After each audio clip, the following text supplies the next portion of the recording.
By now, you've probably heard my Magic Wand story. It's a brand that's been part of my personal journey for more than 20 years. But no matter how many times I sing Magic Wand's praises, I'll never be able to fully capture the story of this incredible brand. Well, now journalist and author Kate Sloan just completed a limited audio series documenting the history and impact that Magic Wand has created over the last 56 years. It's called Making Magic. And the series chronicles Magic Wand's incredible brand story through interviews with nearly 40 experts, performers, business owners, educators, and fans. So I got a sneak preview of the series, and what I loved is that Kate weaves together snippets from all their interviews into this amazing story arc. She covers Magic Wand's journey from appliance store massager to its legendary influence on culture and sexual independence, and it's all just fascinating. The first episodes of Making Magic are available now at makingmagicseries.com or on all popular podcast platforms. Just search for Making Magic or visit makingmagicseries.com today. I know why people think it's not right, because they feel that it's cheating. You shouldn't have to masturbate without me. Like, you shouldn't have to want that. It means that you want to be with somebody else, or I'm not enough for you, right? That's the refrain. The people who are telling you not to masturbate feel less than, and they feel that you are choosing your solo sex over them. And it really just comes down to education and communication. You're listening to Sex with Emily. I'm Dr. Emily, and I'm here to help you prioritize your pleasure and liberate the conversation around sex. How exactly does masturbation help a sexual partnership? Let me count the ways. Well, it's part 2 of our Masturbation Pro Tips series, and in today's episode, we're talking solo sex in the context of a relationship. So I'm addressing some of the most common questions I get on the subject, such as, if I already have a partner, why masturbate? Or if I masturbate in private, is it cheating? We also discuss whether or not you should tell your partner if you masturbate, and touch briefly on porn addiction, starting with, is it real? Plus, I take your questions. How to set up your own masturbation zone when you live with a partner, whether it's possible to have fantasy-free masturbation sessions, what to do if you can orgasm on your own but not with a partner, and much more. Intentions with Emily. For each episode, join me in setting an intention for the show. So what do you want to get out of this episode? How could it help you? Well, my intention is to demystify the idea that it's somehow wrong if you masturbate while in a relationship, and show how pleasurable and important it can be to your sexual health. Please rate and review Sex with Emily wherever you listen to the show. My new article, How to Find the Best Lube for You, is up at sexwithemily.com. And check out my YouTube channel for more sex tips and advice. If you want to ask me a question, leave me your questions or message me at sexwithemily.com/assemily, or call my hotline 559-TALK-SEX or 559-825-5739. Always include your name, your age, where you live, and how you listen to the show. And you can totally change your name if you want to remain anonymous. All right, everyone, enjoy this episode.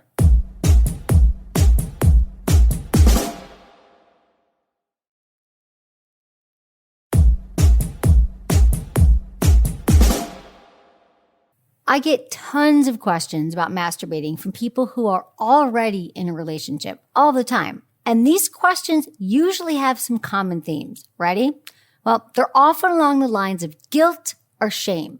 People feeling bad that they do masturbate, even though partnered sex is an option, right? Like, why am I masturbating if I could have partnered sex? Or people wondering why they should masturbate when they could just have intercourse.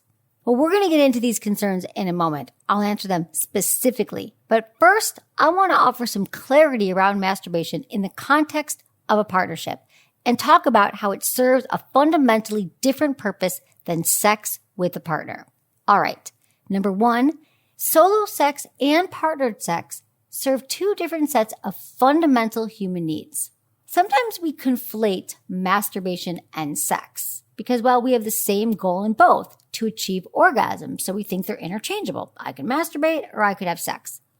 But even if that's not our goal, to have an orgasm, and in my opinion, it's much healthier to have pleasure as the goal, and the journey there is fundamentally different when you're not focused on orgasm. But the truth is, there is value in each of these separate journeys. And I think masturbation gets knocked down as being less valuable because we think of it as a cheap stand-in for the real thing. This is in quotes, right? We think, oh, like the real thing is penetration, but masturbation, I'm just going to it's like your fast food of sex. I'm just going to have some fast food here until I can have the real thing. But nothing could be further from the truth. Because at the end of the day, masturbation is about self-care and using your imagination and your own ability to make yourself feel loved and cared for, which is really, really empowering to have that kind of connection with your own body. Now, partnered sex is about emotional connection and intimacy and pleasure and orgasm, it can be, and a give and take where ideally we're both really attuned to each other's needs. Often, we do outsource our pleasure to our partners and we have the attitude that like, oh, I don't need to masturbate or I don't need to do anything else sexual. My partner has to be in the room because they're the only ones that can give my body pleasure. I don't feel right about my own hands doing it. I don't feel right about masturbation. My partner is there to make me feel good and loved and desired. Now, don't get me wrong. Partnered sex is critical for most relationships if you want to be in a healthy relationship. I'm not saying that you should substitute masturbation for partnered sex. But what I am saying is that what masturbation does is it cultivates a different sexual strength than partnered sex does. It nurtures a different skill set. And so you can use this strength, though, that you are cultivating during your own masturbation solo sex time to benefit your partnership. Take a listen to part 1 of this show. It's my Masturbation Pro Tip series. We released it a few weeks ago, and you'll hear some really interesting statistics on how many of you are masturbating currently, as well as all the profound health benefits. And we'll also link that episode here in the show notes. But for a relationship, again, masturbation has 2 benefits. It helps to understand the touch, the sensations, and even the psychological arousal we like. And number 2, it takes the pressure off our partners to provide all this pleasure for us. That like the only time I can feel sexy and feel that kind of pleasure is with a partner.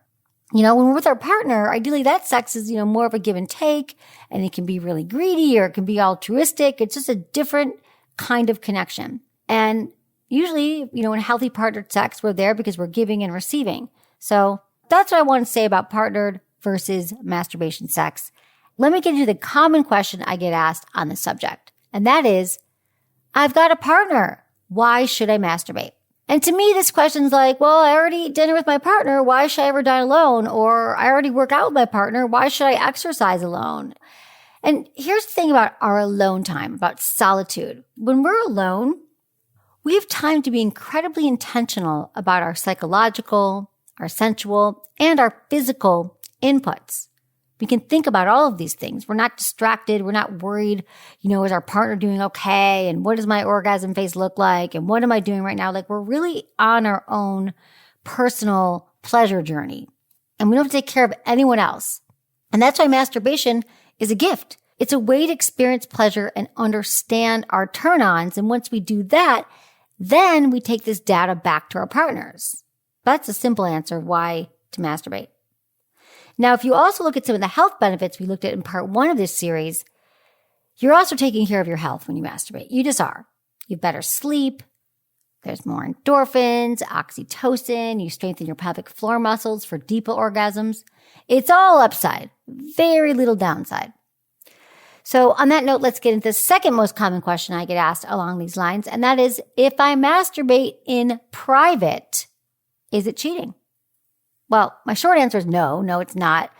But usually people ask this question because they're feeling guilty about the arousal inputs they're using while they're masturbating, like porn. So the real question is, how can I make my masturbation intentional by being open about it with my partner? I mean, isn't that what you're really asking? Wouldn't you love to masturbate and have your cake and eat it too, have your porn and watch it too? Like how you're really saying, how can I make masturbation intentional and be open with my partner? Because wouldn't you love it if you could just, yes, I masturbate, my partner knows about it, sometimes we do it together. Because when we're making it more intentional, the goal here is that we don't feel like furtive, secretive, compulsive. It doesn't feel so dirty and wrong and shameful. And to provide greater context for porn and masturbation, let me read you some quotes from a really great article on this. So there was a large study in 2020 published by the APA, or the American Psychological Association, and they found that people's cultural, moral, or religious beliefs may lead them to believe they're addicted to pornography, even if they don't watch porn. So if you think you're struggling with pornography, it's most likely that you're struggling with a conflict of your own personal values around your sexual behaviors, not really the porn itself. And there's another interesting takeaway from this article. At what point does your pleasure from watching porn become problematic? Well, there's no clear answer to this because it varies from person to person. But the very simple way to know if porn is a problem in your relationship is to think about, are there consequences? Does all your porn watching mean that you can no longer be erect with a partner? You can no longer have sex with your partner? Does it mean that you're late to work all the time because you're watching porn or you're skipping out of the middle of the day and you lost your job? Like, are there consequences to it? Are you obsessing about porn all day long and you can't get any other thoughts in your head? When you're with your partner, is it really hard to get off without porn? Like, those are when you're like, okay, well, maybe I should look at my relationship to porn. Another important part of this study was that, and this is true with most addictions, I'd say all addictions, that people who struggle with their pornography viewing always have an underlying disorder, most commonly depression, which requires treatment. And these are people who are drug addicts, who are alcoholics, who are food addicts. There's always an underlying thing that we're trying to treat with our addiction, right? Whether it's nicotine, anything. There's something that we are not dealing with, anxiety, depression. And so really, the alcohol or the watching porn is a symptom of a deeper problem. One final point is that women report overwhelmingly positive effects from viewing pornography, primarily when they use it to increase their sex drive with a partner or experience sexual pleasure.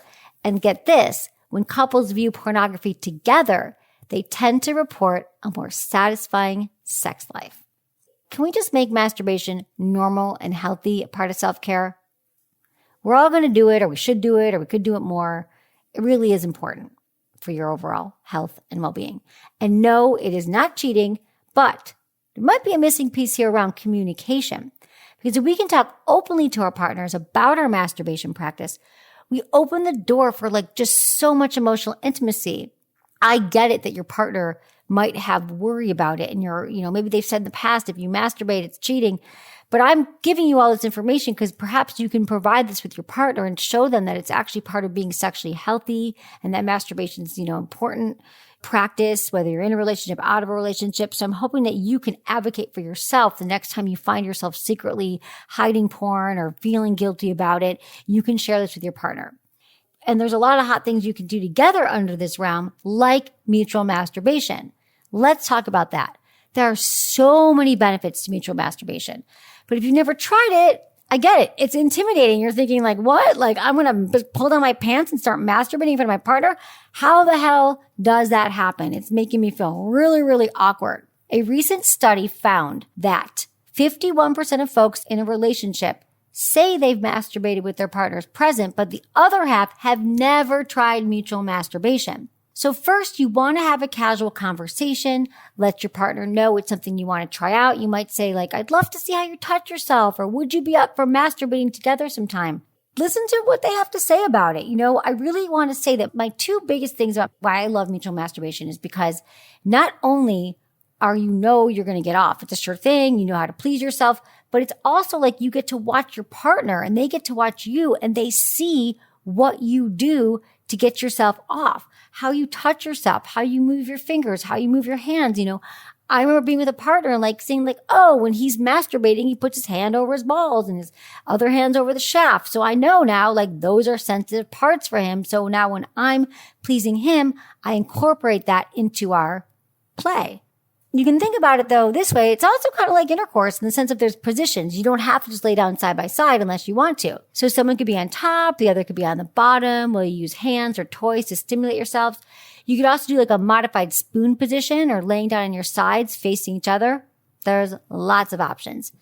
And I just need y'all to get over the eek, this is so awkward. I can't believe we have to mutually masturbate, because it really is an erotic way to exercise your inner voyeur, your inner exhibitionist. And it's kind of kinky in a way that it's allowing for closeness and intimacy, but it's got an extra little twist to it. The other thing I love about mutual masturbation is that you can do it virtually. Why not just do some FaceTime mutual masturbation every now and then? That's really fun, especially if you can't be in the same place. Ooh, another point that I love about mutual masturbation is this. If you've been struggling with bringing a toy into the bedroom or you're worried what your partner's going to think about it, Using one during mutual masturbation normalizes having a toy, using a toy and the buzzing and having that part of your sexual experience.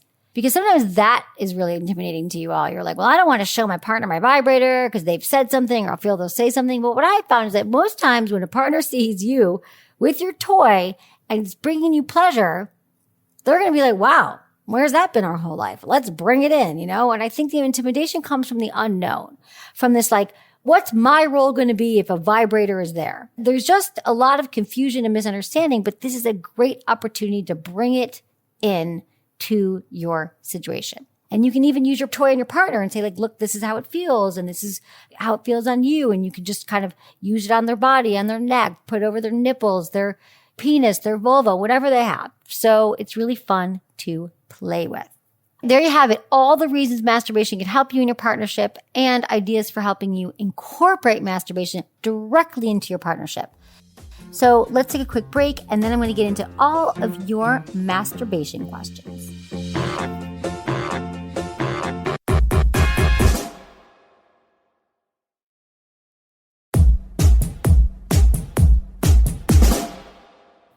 All right, this is from Travis, 27, in the United States. Hey, Dr. Emily. Okay, first question is, why are a lot of females telling guys not to masturbate? Second question, is it okay to masturbate as long as I just do it without thinking of anything or looking at porn? Travis, it's okay to do it however you want to do it. Having all these conditions and rules around your masturbation, Travis, is not what I want for your masturbation practice or anyone's. So I don't know if you're in a relationship or not, but it sounds like maybe you are, or you've had some messaging around it's not okay to watch porn and to masturbate, either in your current relationship or you've been in a relationship where you're told it's not okay. That's why I'm doing this episode, because I hear this every single day, and I really believe it's because partners just don't seem to understand it is actually part of being healthy overall.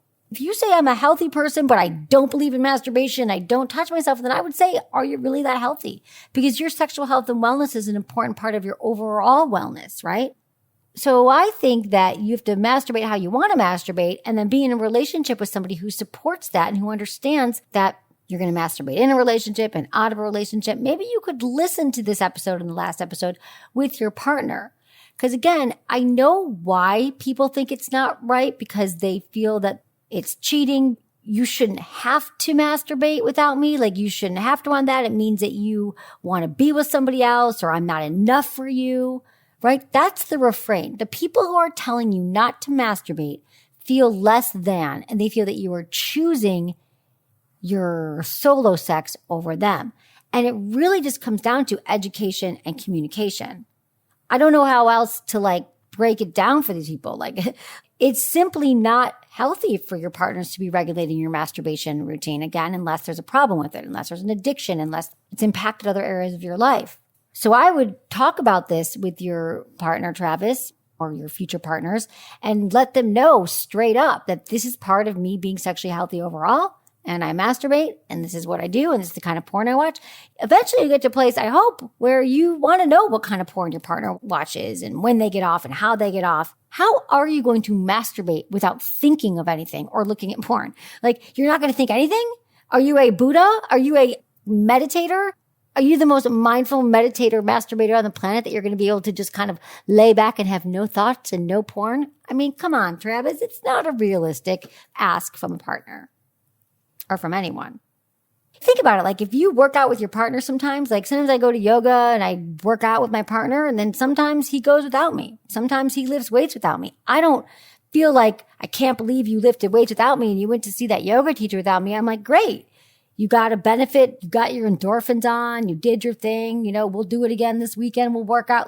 See what I'm saying, guys? That's how I want you to think about masturbation and your sex practice. Okay. So Travis, listen to this show, understand it, share it with a partner. You're all good. Nothing wrong here. Just a lot of misinformation. We have to provide accurate information now for everybody. This is from Carrie, 23, in Oklahoma. Hey, Dr. Emily, I've been listening to your show for a couple months now, and it's helped me to be more open and comfortable with talking and having sex with my boyfriend.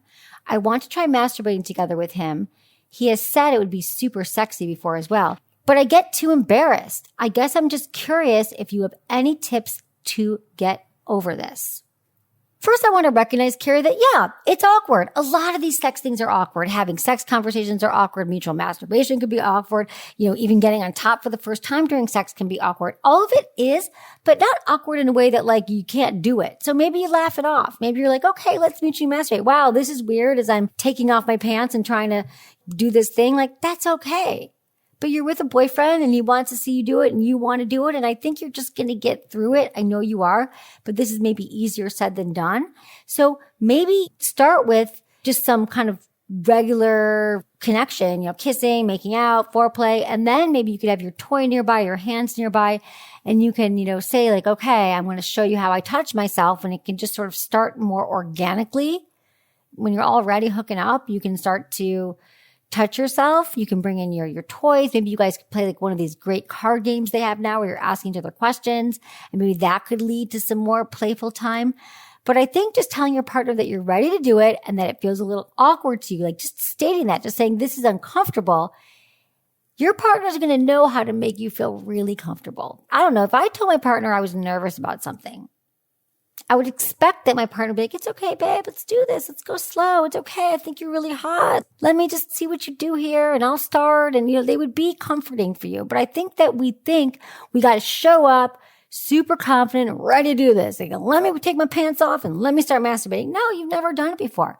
But what I know and what I hope will give you encouragement here, Carrie, is that you're going to find that it's really something that you enjoy and that gets you off and you learn something about your partner and it can be really fun. So we're just talking about those first few moments of a little bit of anxiety, but with a loving partner, I think they're going to help you. They're going to literally take your hand and guide you where you want to go. You got this, Carrie. Thank you for your email. This is from page 30 in New York. Hey, Dr. Emily, my fiance and I moved in together about 9 months ago after 3 years of dating. Recently, I've been struggling with wanting more sex than we're having. I've spoken with my partner about this, and it's something we're working on. He works long hours and is usually exhausted during the week. We're still having sex 3 or 4 times a week, but to me, the difference from the beginning of our relationship when we were having sex constantly to now feels scary. Logically, I know this happens in long-term relationships, so I think my feelings are rooted in low self-esteem and fear of my partner getting bored of me. I thought maybe masturbating more would help relieve the pressure on both parties, but now I can't seem to do it anymore. I used to all the time. Now that we live together, I feel that this is our space and our bed, and I can't quite get comfortable masturbating in this environment. It's not that my partner would be upset or I have to hide it. It's just psychological, I guess. Is there a way I can overcome this and make this space feel more intimate for myself? All right, great question, Paige. First, I would say, I love how self-aware you are. I love that you're like, yeah, I know that we're still having sex 3 to 4 times a week, but it's my self-esteem and I have a fear of being left. The fact that you know that is amazing. And maybe it's not so much that you're craving the sex. Sex might be a stand-in for some intimacy and connection you're craving from your partner on the days where you're not having sex. So I want to ask you this. Is there something that happens during sex? Like maybe that's when you feel the closest to him. Maybe that's when you make out and you get to talk afterwards, you talk before, and you feel really held and supported. So the days you're not having that, you just feel more alone and you say your partner's working really long hours and he's exhausted. So I think you're just feeling like you need a connection, and what the solve for that might be, maybe it's like you need an additional 1 or 2 hours a week, or maybe it's 30 minutes where you feel seen and connected and intimate with your partner. Maybe it's holding hands. Maybe it's watching TV together. I would think about this for a minute and think like, what am I actually missing here? Because what I found with so many couples is that we say we want the sex and we're craving the sex, but there's something else that we're needing here. And especially because it's 3 to 4 days a week. To me, that feels like a good clip. And hearing what you're all about here, you just might need some more hand holding. You might need some more affection.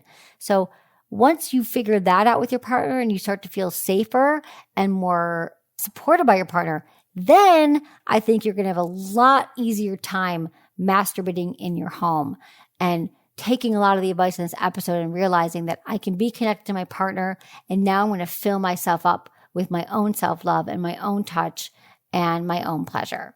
Sounds like your cup's going to be pretty full then, Paige, once you sort this out with your partner and your own knowing about what you deeply and truly need. But even before that, if you have a block around thinking that the space is just for you and your partner, what I found is that once people start to understand masturbation, they're really supportive of their partner taking space to care for themselves, you know? Take some time to kind of set the space and look around your home, and maybe you like take a bath, or you set the mood, or you do something special to kind of distinguish your bedroom from feeling different or being different than it normally is. You know, you can put a blanket down, a different kind of blanket. You could light candles, different lighting, create an intention around it. What I really love talking about and sharing is the practice of mindful masturbation, where we're masturbating without necessarily the goal of having an orgasm, but the goal is really about exploring and understanding our bodies, creating some space for you to give yourself permission and saying like, I deserve this. I am taking my time to please myself sexually. I deserve this in my home, you know? So I think that owning your own practice, knowing you deserve it, and taking some time for yourself will help you to feel more comfortable with your intimacy all around. This is from Amanda, 24, in Michigan. Hey, Dr. Emily, I've been masturbating since I was about 14. Orgasms are never difficult when I masturbate, hands, toys, showerhead. However, I find that orgasm is so much more difficult with a partner. I've been with my current partner for over 4 years now. He's so patient with me. He prioritizes my pleasure. I'm in school currently to become a sex educator and a sex therapist. I feel like I know my stuff. However, it seems like no matter what I do, orgasming with a partner takes forever. It took me 6 months of being with my current partner before I was able to orgasm in front of him, and took 3 hours of stimulation. Fast forward to now, generally, I'm the one stimulating my clitoris with the vibrator. I'm fine using a toy, but it's frustrating how long it takes me to orgasm with a partner when it's so easy on my own. I can have 3 to 4 orgasms solo, but as soon as he's around, it's like my clitoris loses sensation. I'll be wet, but the sensation is reduced. Also, nothing he does to stimulate me on his own has ever led me to orgasm. It's not like he doesn't know where to stimulate. It feels like we've tried everything: mutual masturbation, toys, taking a long time, communication, bondage, but nothing changes. I know this is mental. I try not to put too much pressure on orgasming, but I can't quite figure out what mentally is leading me to lose sensation with a partner. Help. All right, Amanda, you've done a lot. You've done it all. You've tried. But I'm wondering, what have you done to really let go of your thoughts and get out of your head and into your body? What I'm feeling here is there's a lot of mental work here. You're thinking, am I going to orgasm? Am I not going to orgasm? But what I'm not hearing is that you've tried presence. You've tried mindfulness.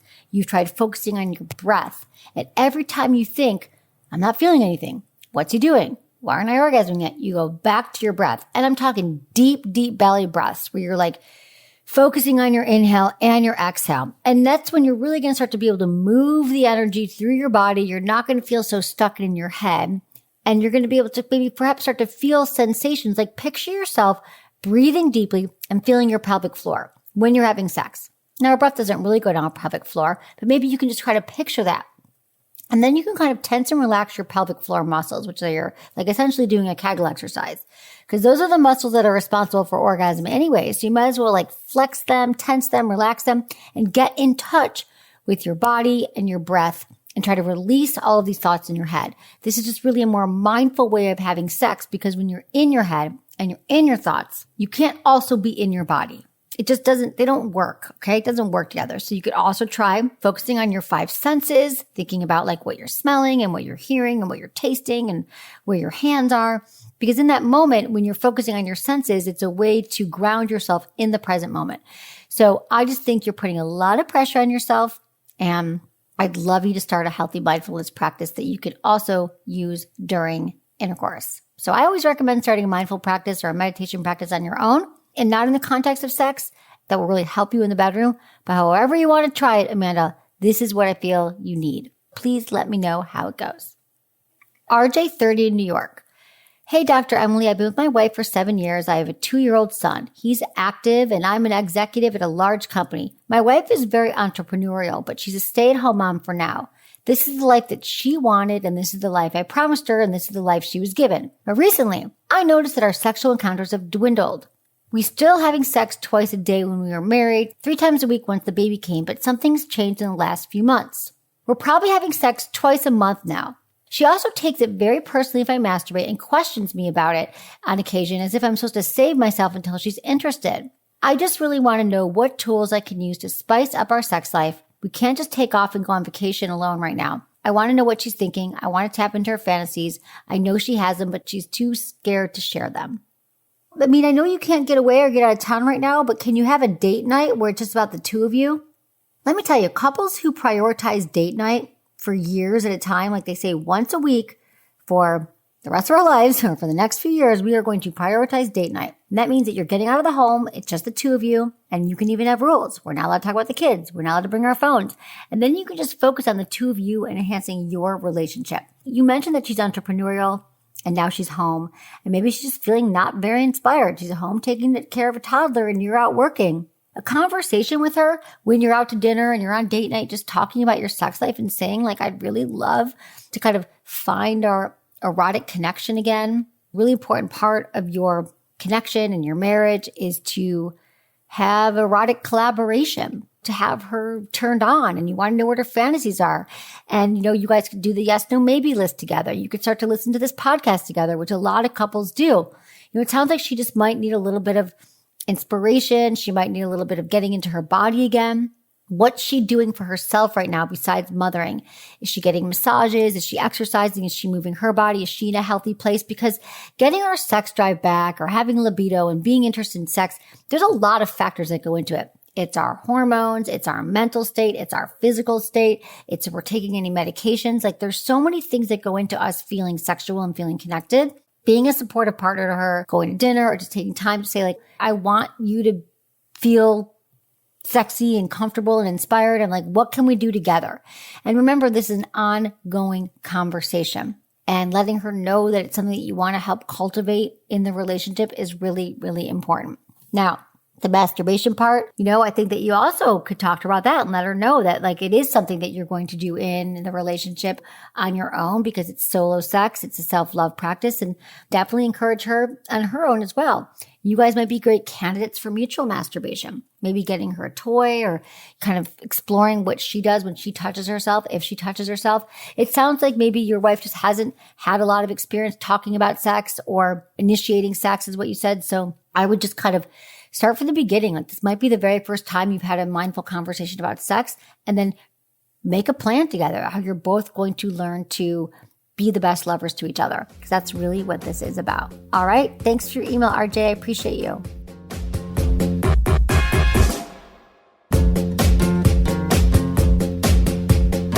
That's it for today's episode. See you on Friday. Thanks for listening to Sex with Emily. Be sure to like, subscribe, and give us a review wherever you listen to the podcast, and share this with a friend or partner. You can find me on YouTube, Instagram, Facebook, and Twitter at Sex with Emily. Oh, I've been told I give really good email. So sign up at sexwithemily.com. And while you're there, check out my free guides and articles for more ways to prioritize your pleasure. If you'd like to ask me about your sex life, dating, or relationships, call my hotline, 559-TALK-SEX. That's 559-825-5739. Or go to sexwithemily.com/askemily. Special thanks to Acast for powering the Sex with Emily podcast. Was it good for you? Email me, feedback@sexwithemily.com.